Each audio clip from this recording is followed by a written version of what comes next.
The British royal family is one of the most prestigious institutions in the entire world. And because of how integral they are to British society, the family does everything possible to ensure all their actions are poised and professional. This obviously includes anyone who is married into the family, like Kate Middleton. That's why today on the channel we're going to be talking about the top 10 strict royalty rules Kate Middleton has to follow. I'm Mackenzie, and make sure to check out our playlist on the royal family if you want to see more. In at number 10, pregnancy rules. There are tons of specific rules surrounding pregnancy and childbirth for the heirs to the throne.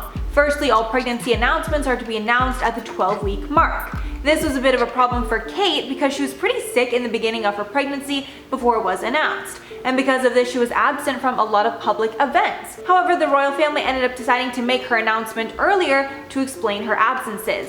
But the rules of course don't stop after that announcement. The royal couple is expected to keep the sex of the baby a secret until they are born, which also means keeping any potential names a secret too. Also, during the pregnancy, the women are not allowed to show any form of discomfort or complaint, with Kate keeping composure through the whole pregnancy. Also, this one's a strange rule, but no baby showers are allowed for some reason. That seems so sad. You'd think that the royal family would have like even more extravagant baby showers, but guess not. And at number 9, dress code. So it's expected that there's gonna be some form of dress code for the women in the family, Kate included. One is that Kate is prohibited from showing any cleavage whatsoever, and is required to avoid all dresses which may be deemed as provocative. This is why all of her clothes are elegant without much skin showing. She's also not allowed to wear any bold patterns or colors. Kate is also not allowed to wear leather, which is something that Kate was seen in often before joining the royal family. Leather boots seem to be her favorite. The rule is that the only leather that can be worn must come from animals that lived humane lives.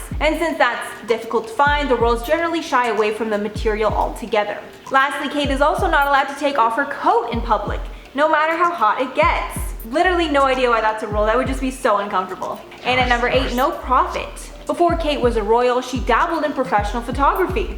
However, now that she's a royal, she's not allowed to profit off of anything that she does. However, Kate still loves photography in her free time, so when she does take a beautiful photo, the photography is released through the palace and she doesn't make any money from it. And it seems that most of the photos that she takes are of her family, like this beautiful one that was taken of her children. Kate was credited in the caption.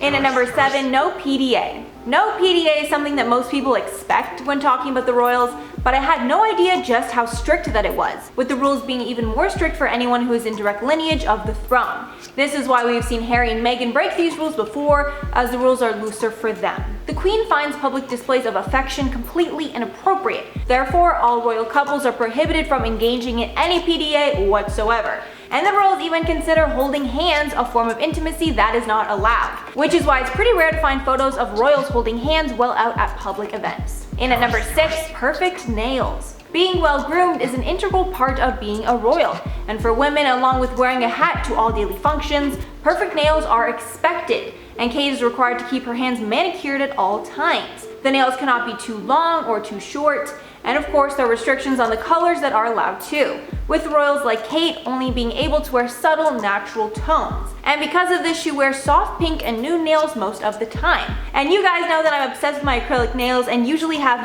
fun, bright colors, so this probably would be a rule that I would be most annoyed by. Like, look how cute these are! Just in time for spring. They're very spring color. Habit number 5, strict religion. In order to marry into the royal family, it's expected that newcomers practice the Protestant Anglican religion. And if you're not already a practicing member of that religion, it's required that any new royals adopt this religion in order to be welcomed into the family. Growing up as part of the Middleton family, Kate wasn't particularly religious, but did have ties to the Anglican faith. But she was not Protestant Anglican before becoming a royal, so she participated in a religious confirmation ceremony at the Anglican Church in 2011 in preparation for her wedding to Prince William.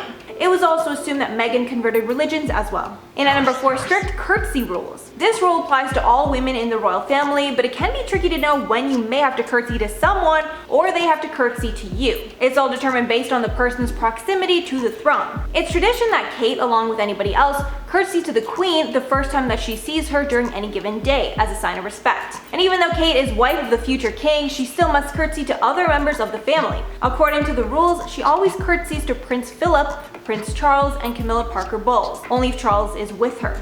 because they all outrank her. But when she isn't with Prince William, she also must curtsy to blood princesses like Princesses Anne, Eugenie, and Beatrice, who were born into royalty. And at number 3, specific chin placement. So this one's a bit strange, but it's how the royals always ensure that they have good posture. One of their golden rules is that a woman's chin must always be parallel to the ground, especially when they are descending stairs. They should also always pose with their chins in the same parallel position. And I'm pretty sure this isn't a real rule that anybody would get in trouble for, but more so a suggestion that will make women look more poised. But honestly, I think I might adopt this rule into my life because I just have a double chin way too often, and this could, maybe prevent that if I'm always like this. Is that parallel? I think so.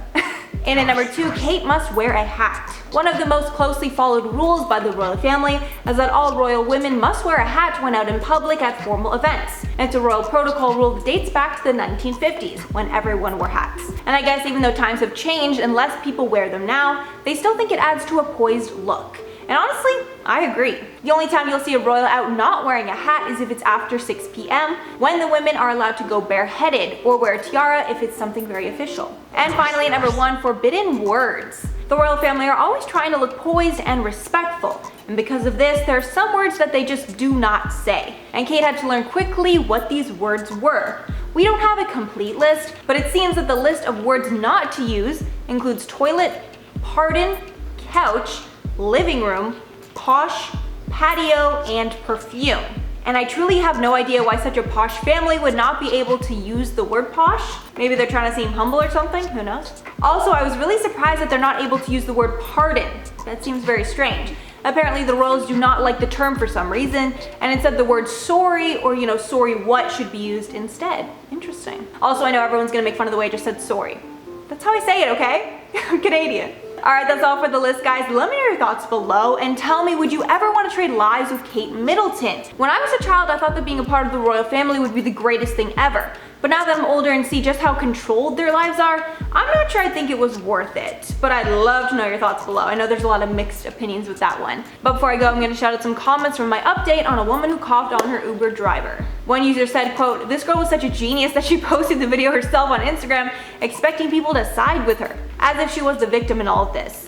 Yeah, that's really why she posted it. It's either she posted it to look cool, or she was like, oh, I was so wronged by this Uber driver. People are so lacking self-awareness these days, it's insane to see. Then Emiliana said, "I would love to use this opportunity to say early, but instead I'm just gonna say, what is wrong with humanity?"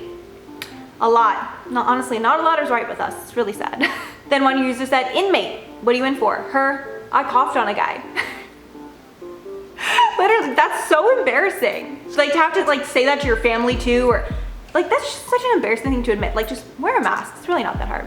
Then Michelle said the fact that it isn't the first time is mind-blowing. In a way, it is mind-blowing, but then it's yeah, that kind of behavior definitely happened more than once. When you're so confident doing something so awful, that's when you know it's happened more than once. Alright guys, that's all for the video today. Thank you so much for sticking around if you made it all the way here. If you liked the video and want to see some more, make sure to like and subscribe to the channel below. I've been your host, Mackenzie Smith, and I will catch you all in the next one.